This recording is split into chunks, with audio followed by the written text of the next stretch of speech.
আসসালামু আলাইকুম প্রিয় দর্শক, আশা করছি সকলে ভালো আছেন। আমরা এইখানতে আসছি একটা মালিকানা প্রজেক্টে। আমাদের মাধ্যমে একজনের জব হয়েছে, যার নাম হলো লিমন। তার প্রজেক্টে আমরা এখন আসছি। ঢাকা পলিটেকনিকের পঞ্চম পর্বের কিছু শিক্ষার্থী পাইলের কাজ দেখার জন্য এই প্রজেক্টে আসছে মূলত।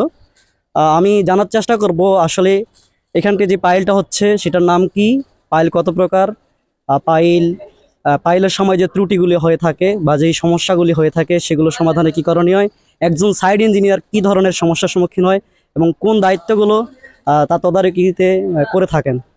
জিলিমন যদি বলতে একটু। আসসালামু আলাইকুম। আমি মোহাম্মদ লিমন হোসেন। তো ভাই নজরুল ভাইকে অনেক ধন্যবাদ।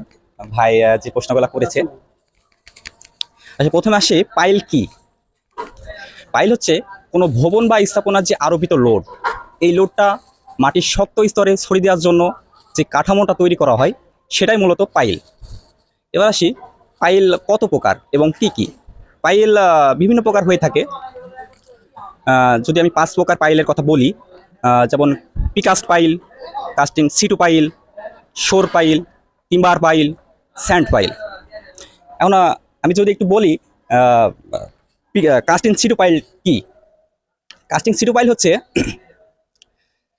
কার্যস্থান বোরিং করে তার ভিতরে রড বিছিয়ে বা রড দিয়ে যে কাস্টিং করা হয় সেটাই মূলত কাস্টিং সিটু পাইল। আচ্ছা, আরেকটা কি প্রশ্ন ছিল ভাই?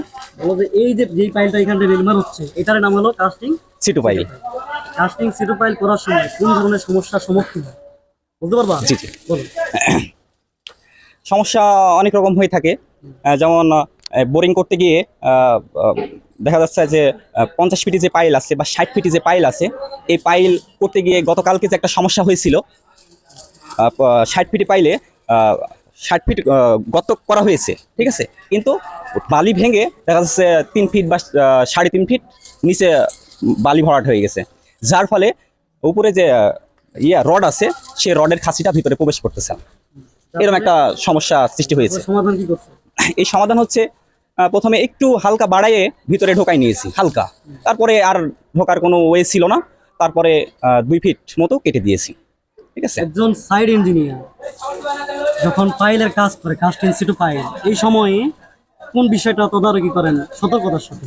সে রড ডিজাইন অনুযায়ী আছে কিনা, লোকেরা ঠিক মতো কাজ করছে কিনা, বোরিং সময় ঠিক আছে কিনা, এই যে আনুষঙ্গিক তারপরে রেশিও অনুপাত যেটা বালি সিমেন্ট খোয়ার এগুলো ঠিক মতো করতেছে কিনা, এই যে তদারকি, এগুলো কি কি ধরনের কাজ করে থাকে একজন সাইড ইঞ্জিনিয়ার, এগুলি বলো। আচ্ছা, প্রথমে দেখতে হবে এটা ডিজাইন অনুযায়ী কাজ হচ্ছে কিনা। প্রথমে এটা ডিজাইন অনুযায়ী কাজ করতে হবে। যদি আমি কাস্টিং সিটু পাইল নিয়ে যদি একটু বলি, এই যে মেইন রডটা আছে, এই মেইন রডটি সঠিকভাবে কাটা হলো কিনা, সঠিক মাপে কাটা হলো কিনা সেদিকে খেয়াল রাখতে হবে। স্পাইরাল যে রডটা আছে, স্পাইরাল সেন্টার টু সেন্টার ঠিক আছে কিনা, সঠিক মাপটা। তারপরে যে কাভারিংটা আছে 1.5 ইঞ্চি, সেটা ঠিক আছে কিনা সেটা দেখতে হবে। আর অবশ্যই আরেকটা দিকে খেয়াল রাখতে হবে, যখন বোরিং করবে, বোরিং করার পরে হচ্ছে ওয়াশটা যেন ঠিক থাকে সেদিকে খেয়াল রাখতে হবে। আমার ইঞ্জিনিয়ারিং নিয়মে 30 থেকে 35 মিনিট ওয়াশ করতে হবে। ওই সময় যে রেশিও, যেটা রেশিও বালি সিমেন্ট পাথর, এই রেশিওটাকে কিভাবে দেখো? বালি সিমেন্ট এটা 1-1.5-3 রেশিওতে কাস্টিং করতে হবে। অর্থাৎ 1 bag cement 1.5 bag, 1 bag cement, তারপরে তার 1.5% হচ্ছে বালি, 1.5 গুণ 1.5 ব্যাগ, 1.5 ব্যাগ। যদি ব্যাগ বলো তাহলে সেক্ষেত্রে ব্যাগই 1.5 ব্যাগ বালি এবং 3 ব্যাগ খোয়া খোয়া বা পাথর। হ্যাঁ, এটাই। প্রিয় বন্ধুরা, ঠিক আছে, এই পর্যন্ত।